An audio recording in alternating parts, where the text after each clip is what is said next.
Yes, I am obsessed with sari look, but আজকে আমি পরেছি হচ্ছে এই সুন্দর ড্রেসটা। তো টপ হিসাবে তোমরা দেখতেই পাচ্ছ একটা শর্ট কুর্তি পরেছি, যেটাতে ফুল চিকনকারির কাজ আছে, আর মেটেরিয়ালটা নিয়ে তো কোনো কথা হবে না, ভীষণই সফট। আর অ্যাজ আ বটম আমি পরেছি দেখো একটা স্কার্ট পালাজো, এটাতেও কিন্তু চিকনকারির কাজ আছে, সিকোয়েন্সের কাজ আছে, আর এটা আমি সম্ভবত নিয়েছিলাম একটা জয়পুরি সেলারের কাছ থেকে। আর এখন আমি লিপস্টিক পরবো এই দুটো কালারকে মিক্স করে, আর এগুলো হচ্ছে ফ্রম মাই গ্ল্যাম। তো ইন কেস যদি তোমরা ভেবে থাকো যে আমি কি কি শেড ইউজ করছি, তো বলে রাখি, অ্যাজ আ লিপ লাইনার যে লিপস্টিকটা আমি ইউজ করছি সেটার শেড নেম হচ্ছে LM77 কাপ কেকি, আর যেটা অ্যাজ আ লিপস্টিক ইউজ করছি সেটার শেড নেম হচ্ছে ড্রেকিং। ওকে, সো মেকআপ তো কমপ্লিট। এরপরে আসি চুলের কথায়। হেয়ার স্টাইল তো আমি একদমই পারি না, আগের ভিডিওতেই বলেছিলাম।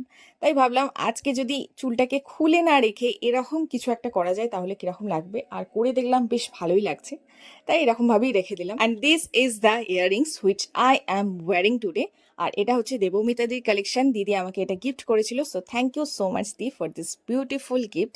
আর এটা কিন্তু দেখো আমার আউটফিটের সঙ্গে একদমই ম্যাচ করে গেছে। এটাই ছিল আমার আজকে ছোট্ট গেট রেডি উইথ মি। কেমন লাগলো ফাইনাল লুকটা আর ভিডিওটা, সেটা কিন্তু অবশ্যই লাইক অ্যান্ড কমেন্ট করে জানাতে হবে।